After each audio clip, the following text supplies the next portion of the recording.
Good morning student. आज मैं आपको 4.2 के कुछ एक क्वेश्चनों की इमेज डाल रहा हूँ और साथ में ये 4.3 के एक छोटे से कॉन्सेप्ट की वीडियो डाल रहा हूँ। इस 4.3 में हमारा जो मेन कॉन्सेप्ट है वो है area of triangle by determinant method. Determinant method के ज़रिए से हम त्रिभुज का क्षेत्रफल किस प्रकार से निकाल सकते। एक बिल्कुल छोटा सा कॉन्सेप्ट है।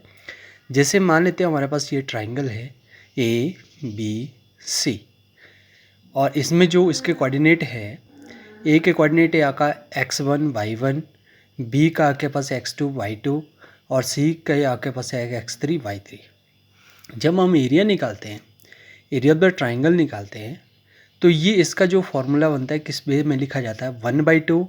डिटरमिनेंट होगा, पहले क्या लिखा जाएगा, सबसे पहले लिखा है जैसे ए के पॉइंट लिखे कोऑर्डिनेट, यहाँ पे लिख दिया x1 y1, फिर बी का लिख दिया x2 y2, फिर आकर सी के पॉइंट लिख दिए x3 y3।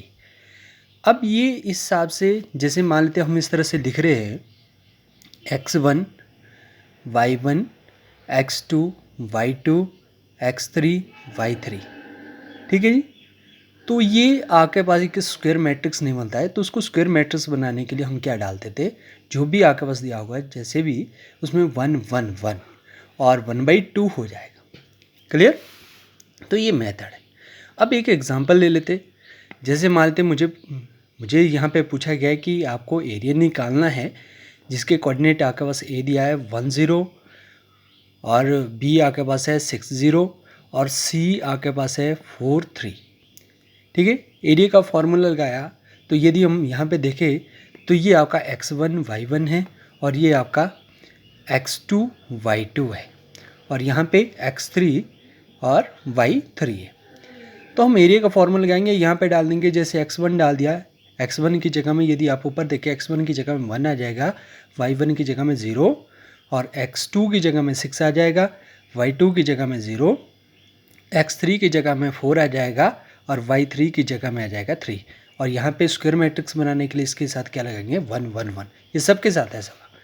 अब इसमें सीधे सीधे आप एक्सपेंड कर दीजिए, C2 कॉलम 2 को एक्सपेंड करें। जैसे हम डिटरमिनेंट निकालते हैं तो हम कॉलम 2 को एक्सपेंड कर देंगे। यहाँ पे 2 जगह 0 है।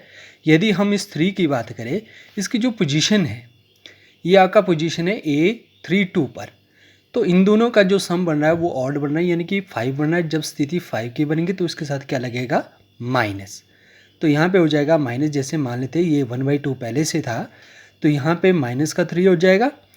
जब ये -3 हो गया तो इसके अलावा एक तो इसको छोड़ दिया, सेकंड कॉलम को छोड़ दिया और थर्ड रो को छोड़ दिया, तो आपके पास मेन चीज़ ये आपके पास ये बचेगी, यहाँ पे बचेगा 1 1 1 6 1। जैसे हम डिटरमिनेंट निकालते हैं तो यहाँ पे हमारे पास -3/2 हो गया और अंदर से हमारे पास क्या निकल गया -5। तो हमारा आंसर क्या हो गया 15/2। ये क्या हो गया आंसर हो गया, ये आपका एरिया आ गया, एरिया ऑफ ट्राइंगल। अब इसमें एक कॉन्सेप्ट और चलता है कि आपको ये शो करना है कि क्या ये कई बार पॉइंट्स हमारे पास दिए होते हैं कि कोलिनियर है। तो कोलिनियर के लिए हमारे पास क्या हो गया, सीधी सी बात ये है कि भी यदि हमारे पास ट्राइंगल है, देखिए यदि हमारे पास ट्राइंगल है, इसके पॉइंट दिए हैं ABC। देखो यदि ट्राइंगल बनती है तो इसका मतलब यानी कि जो आपका पॉइंट है, यदि A यहाँ पे है B यहाँ है तो आपका थर्ड पॉइंट है वो या तो यहाँ होना चाहिए, यहाँ होना चाहिए, तभी जाके आपके ट्राइंगल पॉसिबल है। यदि वो तीसरा पॉइंट भी आपके पास इसी लाइन के ऊपर आ जाता है, यदि यहाँ आ जाता है, इसका मतलब ट्राइंगल नहीं बन पाई। ट्राइंगल नहीं बनेगी, जब आपके पास ट्राइंगल नहीं बनेगी तो इसका मतलब एरिया क्या हो गया 0। तो इसलिए मैंने यहाँ पे लिख दिया कि आपका कोलिनियर यदि पॉइंट होंगे, if the points are collinear, तो सीधा सीधा x1 y1 x2 y2 x3 y3 1 1 ये क्या हो जाएगा, सीधा सीधा 0 के इक्वल हो जाएगा। तो जब ये 0 के इक्वल हो जाएगा तो यहाँ पे क्वेश्चन किस तरह से पूछा जा सकता है, हो सकता है मे बी आपके पास ऐसे पॉइंट हो, जैसे मान लेते K, 1 फर्स्ट पॉइंट ये डाल दिया, 2 3 डाल दिया और यहाँ पे आका 4 5